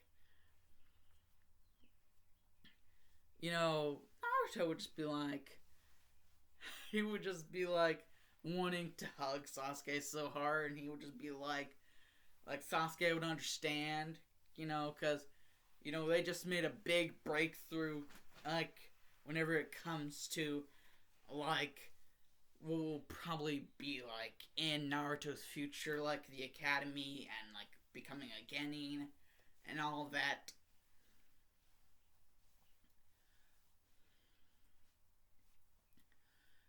And so, basically, whenever the day does come, basically, it's like like Iruku's like, the test is the clone jutsu. And Naruto's just like, you just ask Iruka any specific kind of clone jutsu, and Sasuke's like, yes, he remembered. And Iruka's just like, not specifically. If you have a special kind in mind, Naruto, just no stupid tricks, okay? None of that sexy jutsu or whatever. That's a transformation jutsu anyways. And Naruto's like, yeah, I knew that. Anyways, multi-shadow clone jutsu. And then all of a sudden, just like did the exact amount like the first time. This time. And so the class is just filled with Narutos. And freaking Mizuki is just like, damn it. I'll just have to go with plan B. And, Iruka, handing out his headband. Like Naruto's little headband for, him to wear. He gets a headband on. And, seeing as how well Sasuke did on his scores,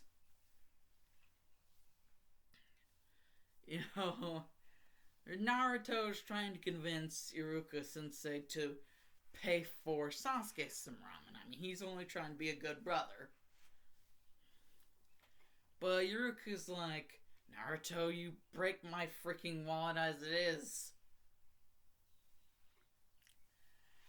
And, it's just, it would just be like, Mizuki would come up and, like, kind of tap Naruto on the shoulder, like, later in the day, like, before it actually turned night, like, in sort of, like, afternoonish, like, sunset-ish. It would just be like, Naruto. And, like, Naruto would be like, ah! And Mizuki would be like, yes.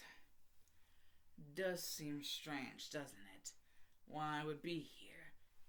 Even though you've already passed the test. And Naruto's just like, what do you mean?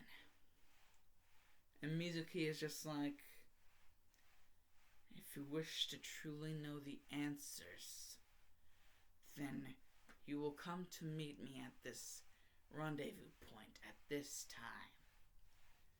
And so basically everything would be set up as in canon, but for different reasons. And, Iruka would be, informed about everything. And, Hokage would be informed about everything, like the scroll of sealing. And, Naruto would see the scroll of sealing and he'd be like, first jutsu in this is one I already know. And I know it because it's so easy to use. Considering how ginormous, ridiculously ginormous my chakra reserves are. Though I would like to have better chakra control over my chakra reserves. Sasuke's already getting so close. And he just got into Genin just like me. Anyways, better,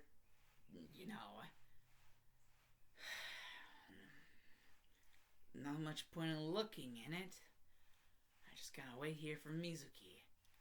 And Mizuki's there, and then all of a sudden Iruka's there, and Iruka does the whole spiel whenever he gets the Fuma Shuriken in his back about, the whole thing about him. And, so Naruto would know about everything would have gone in canon until now, but Naruto would still end up figuring out about the fact that he's the nine-tailed fox, or at least that's what is being said, that the nine-tailed fox is inside of you. And so that's basically what Naruto takes that as, that he is the nine-tailed fox. And that's why everyone is such assholes to him. And that if Sasuke knew, what would happen then? And, then the whole thing with Iruka being like, that is what beasts are like, but Naruto isn't a beast. And so, whenever basically Mizuki is about to deal the finishing blow, finish him! And, Naruto just goes in, and it's if you ever lay a hand on my sensei, I'll kill you! And they're just multi-shadow clone jutsu! It's but this time it's not 1,000, but 2,000 Narutos. And Sasuke is seeing all of this because he actually, was kind of worried. Why would Naruto be, not... he should at least be getting home soon. What's all this, secretive bullshit? I thought we were bros. What's the dealio, Naruto? And so, he would want to know what's up. And so he would have heard Mizuki basically spill the beans about the whole decree about 12 years ago. That was signed, the decree that was signed 12 years ago about Naruto being the nine-tailed fox and everything and that shit. The beast is inside of him. And Sasuke would know, he would be he would know about the fact that the Sharingan can be used to, mess with, the Nine Tails. He would know about that. Because he would have read the secret scriptures. How, Itachi, I'm pretty sure, informed him. Sasuke would have read into the secret scriptures, and so he would know about the fact that the Sharingan can control, manipulate in some way. Control the Nine Tails. And so he more or less feels like Naruto's like slave owner than his friend or his brother. You know, with that kind of news in mind. But then again,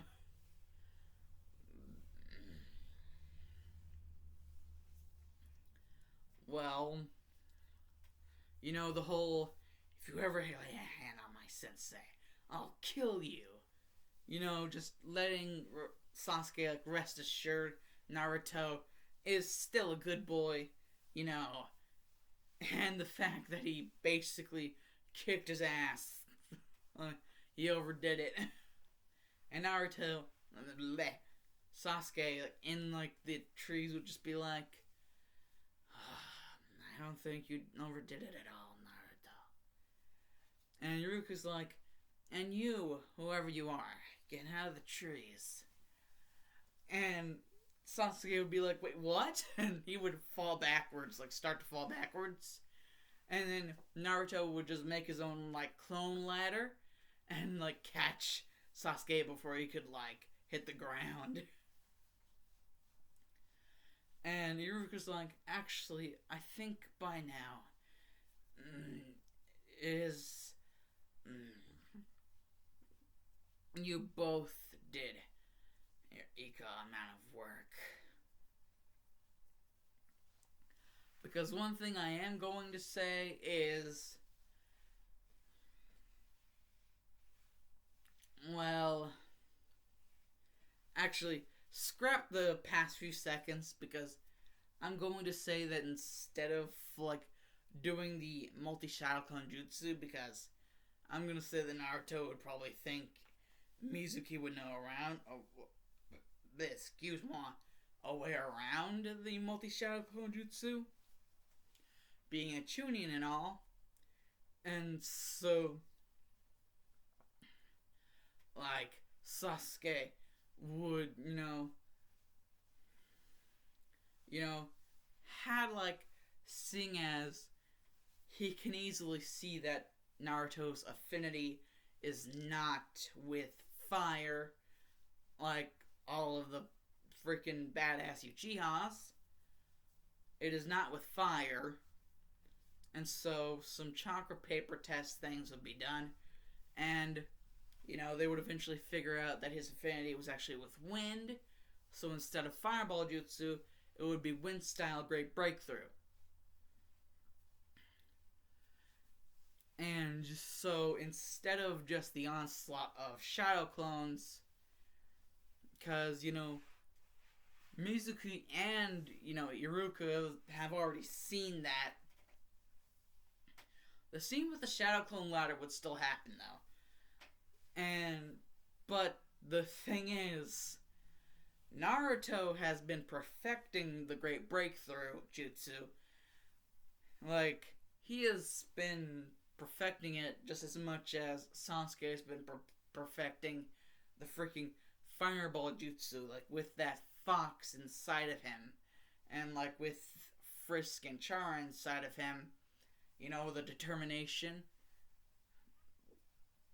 Basically, Sasuke and Naruto having the Great Breakthrough, and Sasuke having the Fireball.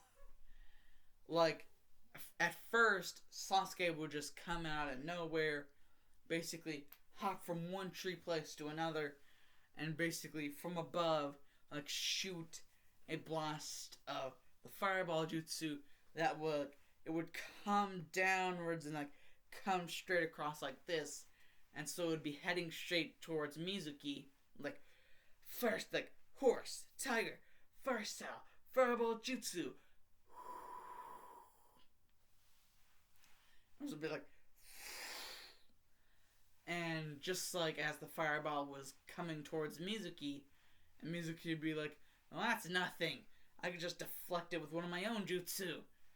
And Naruto's like, oh yeah? Well, what about now? Like, what would some good signs be for like the freaking great breakthrough. I don't know, but if you guys can like tell me what's some good signs, like, cause the horse tiger thing is Sasuke's thing with the fireball jutsu. What would a good thing for Naruto be? Like, what would some good signs be for him and the great breakthrough? Basically, Naruto would pull some signs, be swapping some signs, and just be like, Wind style! Great breakthrough!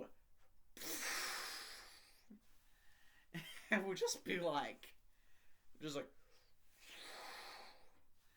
and the great breakthrough would just surround the fireball jutsu, and it would create like a spinning fire death attack. And Mizuki would not be able to parry this. He would just get blasted. Like that meme, I just started blasting. And, his entire body would just be down to nothing. And, Sasuke still being up in the trees, he would almost fall, but Naruto would get him with a clone ladder. And, he would land safely down. And, Iruka seeing this, he would see how hard that Naruto had worked and how hard Sasuke had worked. And even, like, Sasuke's urgency to find Naruto because he was, worried about him. Actually, whenever Naruto hears these words that he was worried about him, like, someone else was actually worried about him. And Naruto's like, even after you figured out that I was the Nine Tails? And Sasuke's just like, quit it! And Naruto's like, wait, what? You're not the Nine Tails, Naruto. It may be inside you, but it is not you. And I know that from experience. The Nine Tails wouldn't be my brother for so long. Like, they're supposed to be like 12 or 13. Like, I'm gonna say 12. So, like, that's 8. I'd say that he'd be like 9 by the time he first meets Sasuke. So, 1 year would be 10. 2 years would be 11. 3 years would be 12. The Nine-Tailed Fox. I don't think the Nine-Tailed Fox would be up for being my friend. No. Not just friend, brother. For up to 3 years now, is it? And Naruto's like, oh yeah, it is. It's 3 years. It's been 3 years. And you still haven't thrown me out. And Sasuke's like, have you been constantly worrying about that? Naruto, if I've said this once to you before, I'll say it to you again. As long as it takes for me to get it through your thick skull, I'm not going to abandon you. Because you're not the Nine-Tailed Fox. Just because it's inside of you doesn't mean that it makes it you. It's just going to be some more stuff, some more luggage we have to deal with along the way. To becoming truly great ninja. Me to avenge my clan, and you for whatever your dreams would be. And Naruto would just be like, oh yeah, about that. And it would just be like, and both Naruto and Sasuke's stomachs would be hungry. And Iruka would be like, oh, I can't avoid it now, can I? And, later, whenever they're all enjoying ramen, Naruto is finally like, okay, I guess I shouldn't be keeping secrets. Sasuke, you said your dream was... And Sasuke would be like, yeah, Naruto? And Naruto would be like, you said your dream was to restore your clan by destroying a certain someone. Well, my dream is to be the best Hokage, a ninja legend. That means everybody will have to start looking up to me and stop looking down on me. He said something like that in the freaking anime. Naruto said something like that. And Naruto's just like, a ninja legend! And Sasuke would just be like, oh, Naruto, you never really do change, even with age. Huh. And I actually kind of like that. It would be boring around here without you and your crazy personality livening up the show. And Naruto would just be like, hey, what was that supposed to mean? And, they would just all start to laugh at each other. It would just be great. And, oh dear God, 2 hours. I have been rambling on like a mad lad. Sorry, mates, but I have been rambling on like a mad lad. Anyways, Alan's the analysis because the Dark Shadow Maverick is OUT out of here, you boys. Bye. I'm glad to be back, though.